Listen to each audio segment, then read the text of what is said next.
Hello there, Adam Bazalgette here, founder of Scratch Golf Academy. Today, let's look at strategies for hitting accurate iron shots. Lots to say, but we'll key on two of the most important elements, and we'll start with the thing that sets it all up.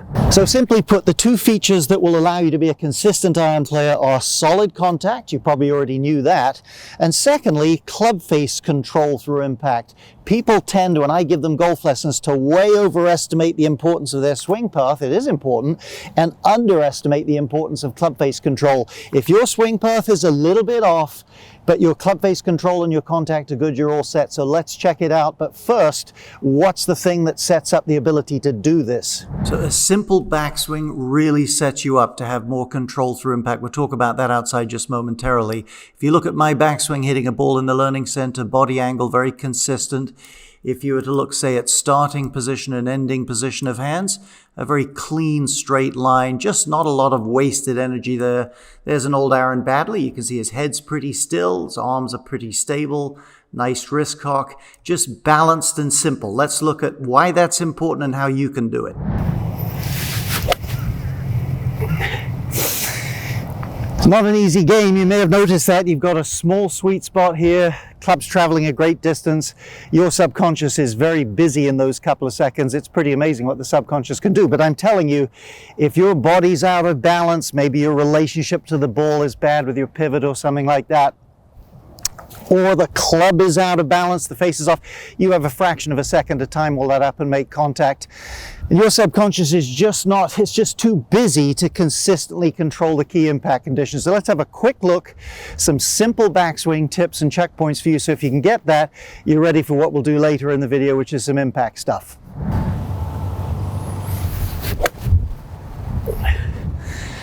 So first of two areas is the body pivot. It really isn't difficult if you'll get the club out of your hands, get a good posture, get in front of the mirror.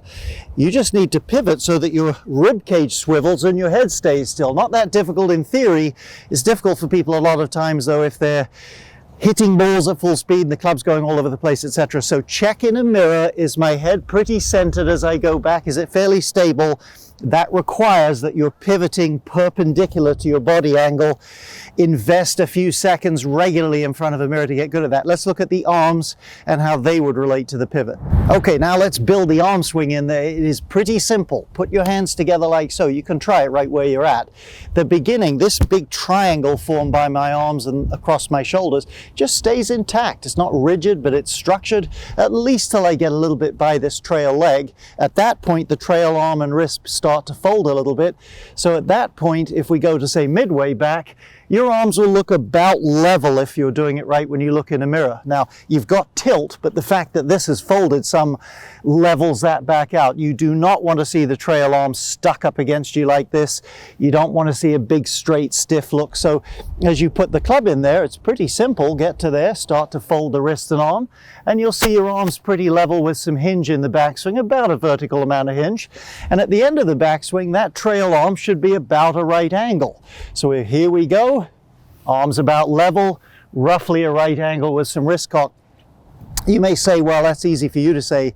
Try it right there in front of you. It's fairly easy to do. You really, really can do this if you'll get the club out of your hands regularly, invest a little bit of time into your game, and just get good at that. A minute a day will add up.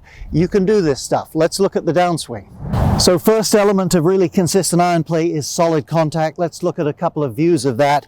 Number one, and this is a lot easier to do from a good backswing, of course, is the club coming what I would call from the side of your body, more down the target line? Most people, it's much more out in front of them. It's coming down too much. As I'll show you in a moment, the downward hit is only a result of forward pressure in the shaft in a good swing, not of hitting down. So get a shaft on the ground, make some small swings, and practice this nice little semicircle run up to the ball, and the sense that the club stays nice and level for a while down the target line. Let's have a look from the front. If you like this video, subscribe. I hope you would. Hit the bell. You'll be notified every time a new video is coming your way. Okay, we're coming in at a good angle. Can we make a solid hit? Can we apply pressure to the ball? Think about it this way. Tour players all hit the ball solidly pretty much all the time, and they all hit it fairly fast, certainly some farther than others. They've got a good strike. What dissipates for them on a bad day is directional control to one degree or another. So you really got to map in the good angle of attack and a solid hit before you're really going to get great at directional control. So take anything firm. Here's the drill I want you to do. I'm going to stick an alignment rod, could be the tee box, could be the bottom of your golf bag.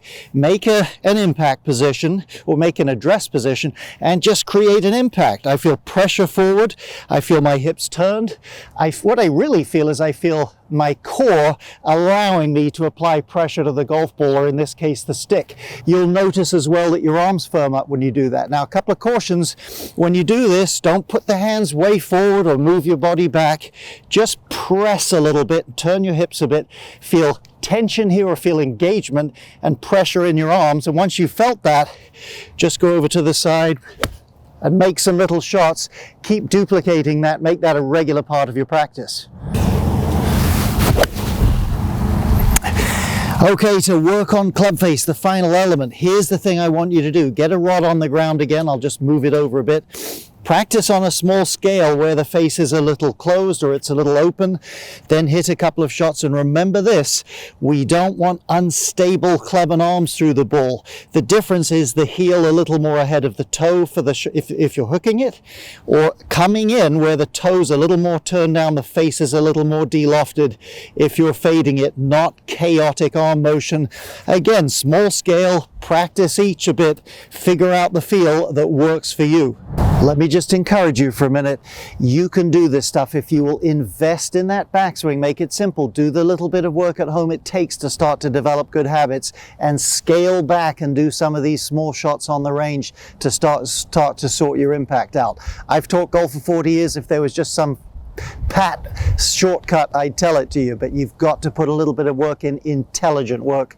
Best of luck.